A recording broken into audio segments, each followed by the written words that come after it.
안녕하세요. 비더시드 허범서 팀장입니다. 안녕하세요. 비더시드 이완 대표입니다. 네, 이번 한 주도 스타트업 빌딩 앤 컨설팅 펌 비더시드와 대한민국 대표 스타트업 미디어 벤처스퀘어가 함께 만든 비더시드의 스타트업 위클리 함께 힘차게 시작하세요. 네, 이번 주 트렌드 리포트는 지난 시간에 이어서 헬스케어 시장에 대해 좀 더 심층적으로 다뤄보도록 하겠습니다.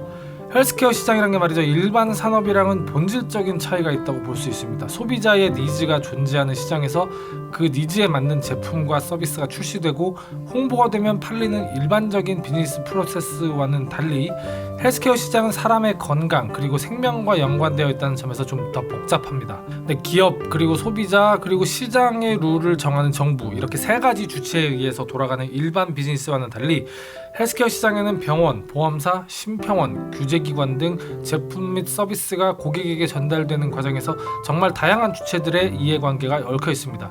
그러다 보니까 혁신적인 기술이 나오더라도 그것이 제품 혹은 서비스화되어서 고객에게 전달되기까지 허들이 높다는 건데요. 게다가 생산자가 소비자에게 직접 판매를 하는 구조가 아니라 의료기관이 환자, 즉 고객에게 판매 시 보험사를 거쳐야 한다는 점, 그리고 의료 제품과 서비스의 가격이라고 할 수 있는 수가 책정 등 너무 고려해야 할 요소가 많다고 볼 수 있습니다.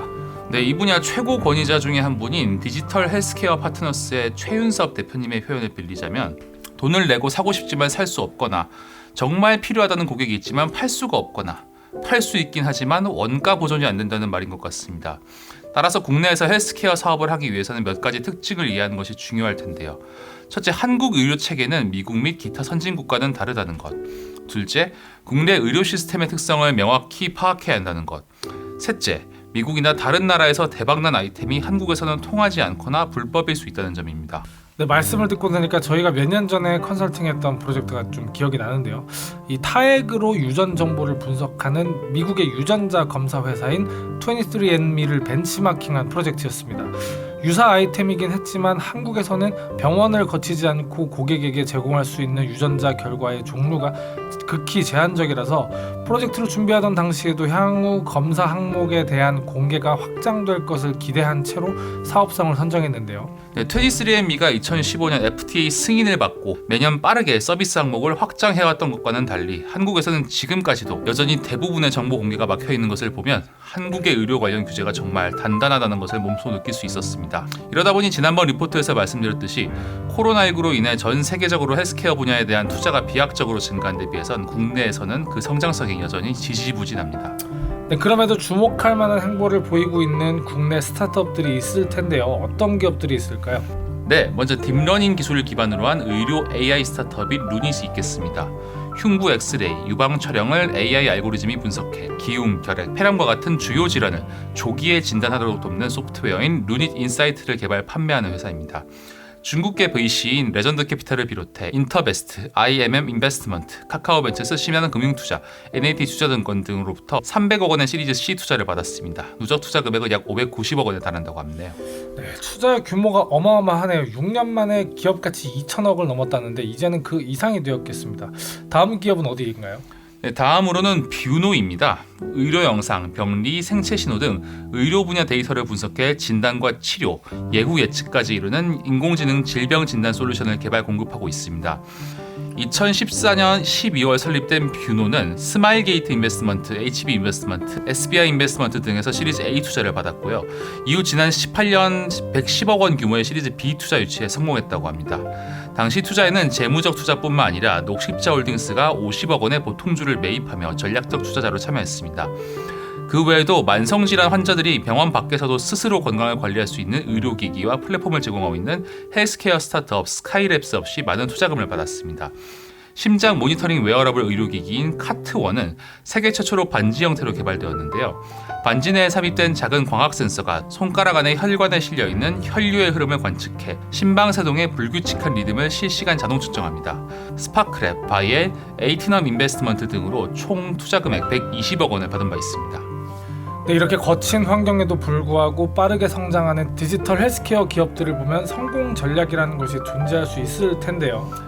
네, 사실 비즈니스에서 성공 전략이란 것이 공식처럼 존재한다는 건 어불성설이겠지만 몇 가지 전략적 판단을 내려볼 근거는 있을 것 같습니다. 이 부분에서도 최윤섭 대표님의 말씀을 몇 가지 인용해 보자면 국내 헬스케어 기업이 취할 수 있는 전략적 옵션은 5개 정도가 있을 수 있겠습니다.